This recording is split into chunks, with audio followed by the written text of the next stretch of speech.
ចាគោរពជំរាបសួរបងប្អូនទាំងអស់គ្នាពីសួនសាយការហ្វាមទីមានជ័យចាថ្ងៃនេះនៅខ្ញុំបង្ហាញមេបាដែលខ្ញុំបានរៀបជាឈុតសម្រាប់បងប្អូនដែលគាត់យកទៅធ្វើមេបាពូជបន្តចានេះគឺទាកប៉ាឃីងណាបងប្អូនចានេះមេបាយើងនៅក្នុងសួនហើយនេះគឺពពួកបាចាពួកនេះទៅបានអាយុ4 ខែជាងទេចាហើយសម្រាប់បងប្អូនដែលគាត់ធ្វើការទូទាត់ប្រាក់រួចពេលនេះខ្ញុំរៀបចំដាក់បដើតាំងពីម្សិលមិញដល់ថ្ងៃនេះចាមិនទាន់បានហើយរួចរាល់ទេហើយក៏អស់ស្តុកហើយសម្រាប់ការប្រកាសជូនបងប្អូនថ្ងៃនេះថាមេបាពូជឃីងគឺអស់ស្តុកហើយសម្រាប់បងប្អូនដែលត្រូវការទៀតតតែខែ11ទៅមានទៀតអញ្ចឹងសម្រាប់បងប្អូនដែលចង់បានបងប្អូនអាចធ្វើការកក់បានណាចាមេបាពូជឃីងនេះគឺយើងចិញ្ចឹមវាចំណេញណាបងប្អូនចាវាចិញ្ចឹមឆាប់ធំហើយគីឡូវាធំវាចិញ្ចឹមឆាប់ធំចំណាយពេលដូចគ្នាប៉ុន្តែវាស៊ីតិចវាមិនសូវស៊ីច្រើនទេចាវាស៊ីតិចហើយវាធំល្អ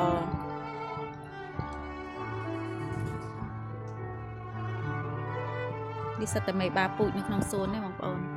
កន្លែងនេះគឺពណ៌ចម្រុះចាពណ៌ចម្រុះវាមានប្រផេះវាមានឆូកូឡេតអញ្ចឹងយើងធ្វើសម្រាប់លក់កូននេះចាពណ៌ VIP ចឹងសម្រាប់ផលិតកូនលក់មានពណ៌ឆូកូឡេតពណ៌កម្រណានេះខ្ញុំសំទុកចឹងមកហើយមានពណ៌ប្រផេះស្អាតតែម្ដងបងប្អូនចាហើយបានេះគឺបាកូនកាត់ចាបាកូនកាត់ដូបងប្អូនគីឡូធំណាគីឡូវានេះចូល5គីឡូជាងហើយបងប្អូនអើយទៅមិនចេះជន់ទេតែធំខ្លាំងតែម្ដងជាង5គីឡូណានេះ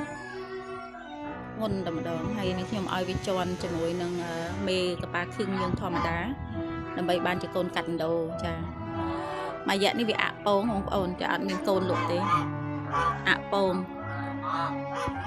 ចឹងសម្រាប់បងប្អូនដែលត្រូវការអីចាំមកវគ្គទៀតនឹងខ្ញុំក៏អត់ហ៊ានទទួលលុយកក់ដែរដោយសារវាអត់ទាន់មានពងបើសិនជាមានពងដាក់ចូលម៉ាស៊ីនហើយអានឹងទទួលលុយកក់តែម្ដង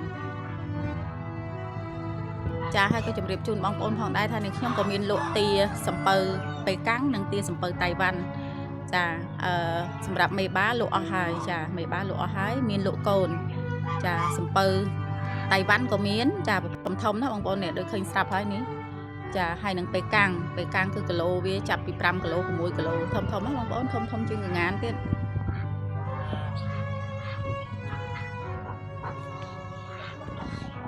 អញ្ចឹងសម្រាប់បងប្អូនដែលត្រូវការកូនកប៉ាឃីងបងប្អូនដាក់ការកំងបានណាព្រោះយើងមាននៅក្នុងខែ11នេះគឺមានទទួលកក់ពីថ្ងៃនេះទៅហើយលក់គឺចាប់ពីអាយុ2សប្តាហ៍ដោយដែលបានជម្រាបអញ្ចឹងពួកឯនេះខ្ញុំធ្វើវ៉ាក់សាំង3មុខរួច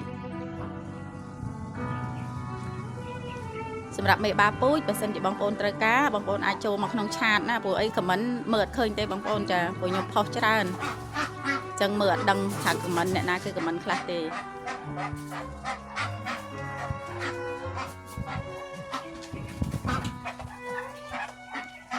សម្រាប់បាបារីក៏យើងមានកូនលក់ដែរបងប្អូនចាបាបារីវគ្គនេះមានកូនលក់បងប្អូនអាចធ្វើការកក់បានហើយតំណែងតម្លៃលម្អិតនៅក្នុងឆាត